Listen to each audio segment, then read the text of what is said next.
Hello friends. तो आज हम हड़प्पा सभ्यता के अंतर्गत एक फुल मार्क्स का क्वेश्चन लेते हैं, हड़प्पा कालीन नगर नियोजन।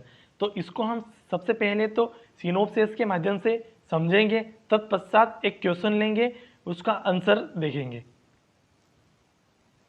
आपने कई बार सुना होगा कि हड़प्पा सभ्यता एक नगरीय सभ्यता थी, यानी कि या तो भारतीय उपमहाद्वीप की इसे पहली नगरीय सभ्यता कहा जाता है, हड़प्पा सभ्यता को।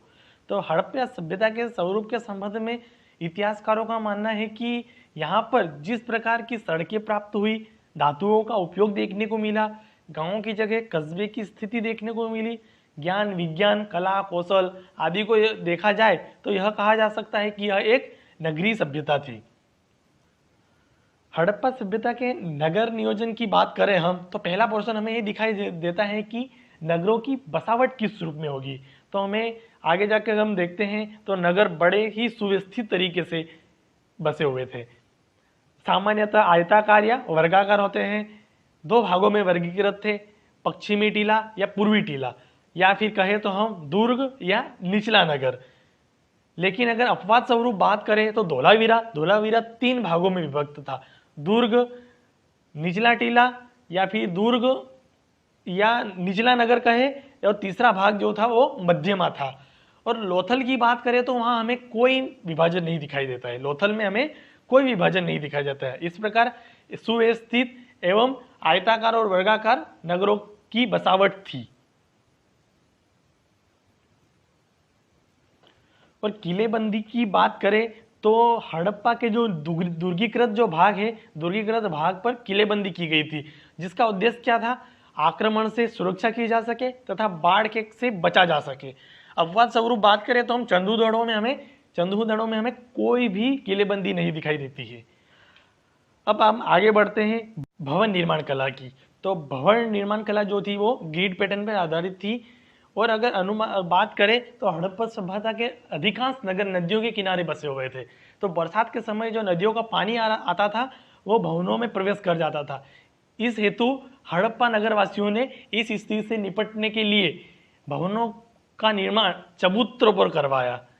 और भवन सामान्यतः बहुमंजिला होते थे, जो कि पक्की ईंटों से निर्मित होते थे। और ईंटों का भी एक निश्चित अनुपात होता था, 4:2:1, यानी कि पक्की ईंटों से निर्मित भवन थे, जो कि एक निश्चित अनुपात में बनी हुई ईंटों की का उपयोग किया जाता था, जो कि 4:2:1 में था। भवन के अंदर बात करें तो बरामदा, आंगन, कमरे, रसोई, भूसलखाना आदि बनाए जाते थे। पानी के लिए आंगन में ही कुएं के अवशेष भी पाए गए कहीं कहीं। अब हम बात करें तो सड़कों की कि हड़प्पा कालीन सड़कें कैसी थी। तो सड़कें एक दूसरे को समकोण पर काटती थी। अगर मुख्य सड़क की बात करें तो वह 9.14 मीटर चौड़ी होती थी, और मुख्य सड़क से मिलने वाली अन्य सड़कें जो कि 3 मीटर चौड़ी होती थी। और अब हम बात करें कि हड़प्पा कालीन जल निकासी व्यवस्था। तो हड़प्पा सभ्यता में जल निकासी के लिए उत्तम व्यवस्थाएं की गई। प्रायः देखा जाए तो प्रत्येक सड़क और गली के किनारे वर्षा एवं घर का बेकार जो पानी होता है उसको निकालने के लिए पक्की ईंटों की नालियां बनाई गई, और उन नालियों को सामान्यतः पत्थरों या पक्की ईंटों से ढका जाता था। साथ ही जो नालियां होती की सफाई के लिए बीच बीच में गड्ढे भी बनाए गए, जिससे कि उन ढक्कनों को खोलकर गंदगी साफ की जा सके। और इन जो नालियों को नगर के बाहर जाकर एक बहुत बड़े गड्ढे में खोला जाता था, जिससे कि नगर में प्रदूषण ना हो सके। अतः अगर अपवाद स्वरूप हम बात करें तो बनवाली में हमें कोई जल निकासी व्यवस्था दिखाई नहीं देती। और अगर उत्कृष्ट जल निकासी व्यवस्था को देखा जाए तो हड़प्पा काल में धोलावीरा जो कि गुजरात में है, वहां हमें उत्कृष्ट जल निकासी व्यवस्था देखने को मिलती है। और आगे हम बात करें तो एक सार्वजनिक स्थल के रूप में हमें वृहद स्नानागार मिलता है, जो कि कहाँ, मोहनजोदड़ो में मिलता है, जिसकी लंबाई की बात करें तो 12 मीटर लंबा, 7 मीटर चौड़ा तथा 3 मीटर गहरा था। तो और स्नानागार के 2 और सीढ़ी तथा एक और कुआं तथा एक और स्नानागार का गंदा पानी निकालने के लिए नालियां पाई गई थी। और फिर हम आगे बढ़ते हैं तो अन्नानागार की तरफ अन्नानागार की तरफ बढ़ते हैं तो हड़प्पा सभ्यता में सबसे बड़े भवन के रूप में हमें अन्नागार के अवशेष प्राप्त होते हैं। हड़प्पा से हमें छह खंडों वाले अन्नागार के अवशेष तो वहीं मोहनजोदड़ो से हमें 45 मीटर लंबा और 15.2 मीटर चौड़ा अन्नागार प्राप्त होता है, जो कि हड़प्पा सभ्यता का सबसे बड़ा भवन कहा गया। और हम फिर आगे बढ़ते हैं तो रोशनी व्यवस्था की बात करते हैं तो मोहनजोदड़ो से हमें दीपक के साक्ष्य मिले, बनवाली से हमें तिल और सरसों के साक्ष्य मिले, और सड़कों पे देखा जाए तो बीच बीच में स्तंभ के साक्ष्य मिले। तो अनुमान लगाया जा सकता है कि सड़कों पर रोशनी की व्यवस्था रात के समय में की गई थी। यह एक अनुमान लगाया जाता है। इतिहासकारों ने उत्खनन से प्राप्त मोहनजोदड़ो से दीपक प्राप्त हुआ, बनवाली से तिल और सरसों प्राप्त हुए, और सड़कों के बीच बीच में एक स्तंभ जैसे कुछ साक्ष्य प्राप्त हुए। तो अनुमान लगाया जाता है कि हड़प्पाकालीन नगरों की सड़कों में रात के समय में रोशनी की व्यवस्था की गई थी। इस प्रकार हमने हड़प्पाकालीन नगर नियोजन को समझा। और अब हम चर्चा करते हैं, एक प्रश्न पर चर्चा करते हैं जिसमें प्रॉपर इंट्रोडक्शन, प्रॉपर एक कंक्लूजन किस प्रकार, और पूरा प्रश्न फुल मार्क्स का क्वेश्चन कैसे हमें तैयार करता है।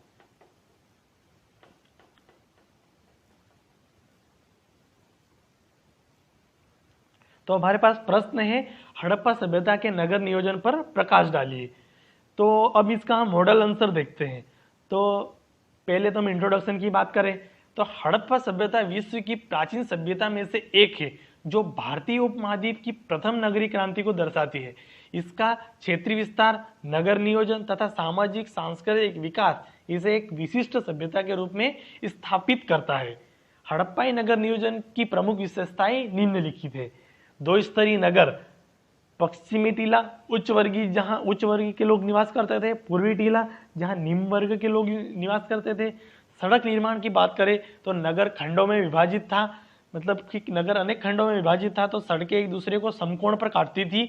पक्की ईंटों से निर्मित मुख्य सड़क 9.14 मीटर चौड़ी तथा मुख्य सड़क से मिलने वाली अन्य सड़कें जो कि 3 मीटर चौड़ी पाई गई। और भवन निर्माण कला की बात करें तो ग्रिड पैटर्न पर आधारित बहुमंजिला पक्की ईंटों से निर्मित, और अपवाद स्वरूप बात करें तो कालीबंगा में कच्ची ईंटों से निर्मित भी भवन पाए गए। भवन का द्वार सड़कों से विपरीत दिशा में, साथ ही आमतौर पर प्रत्येक घर में एक आंगन, एक रसोई घर तथा एक स्नानागार, अधिकांश घरों में कुएं तक के भी साक्ष्य मिले हैं। और अगर आगे जाके और फिर आगे बात करें हम तो जल निकासी व्यवस्था, तो सड़क के दोनों ओर पक्की ईंटों से निर्मित पत्थरों से ढकी नालियां थी। और अपवाद स्वरूप हमने बात कर ही ली है कि बनवाली में हमें ऐसी कोई जल निकासी व्यवस्था के साक्ष्य नहीं मिलते। नगरों की किलेबंदी, तो नगरों की किलेबंदी की गई थी तथा नगर का ऊपरी टीला दुर्गीकृत था।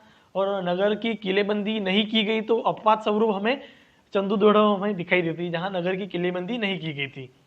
रोशनी व्यवस्था की बात करें तो मोहनजोदड़ो से दीपक, बनवाली से हमें तिल व सरसों के साक्ष्य मिले, और बीच बीच में सड़कों के बीच बीच में हमें स्तंभ के साक्ष्य मिले। तो अनुमान कहा जा सकता है कि सड़कों पर रात में रोशनी की व्यवस्था की गई होगी। अब एक सार्वजनिक स्थल के रूप में हमें मोहनजोदड़ो से एक वृहद स्नानागार के रूप में मिलता है तथा अन्नानागार के रूप में हमें हड़प्पा से 6 खंडों वाला, तो वहीं मोहनजोदड़ो से हमें 45 मीटर लंबा और 15.2 मीटर चौड़ा अन्नागार प्राप्त होता है। अब एक अच्छा हम कंक्लूजन कैसे लिखें जो कि एक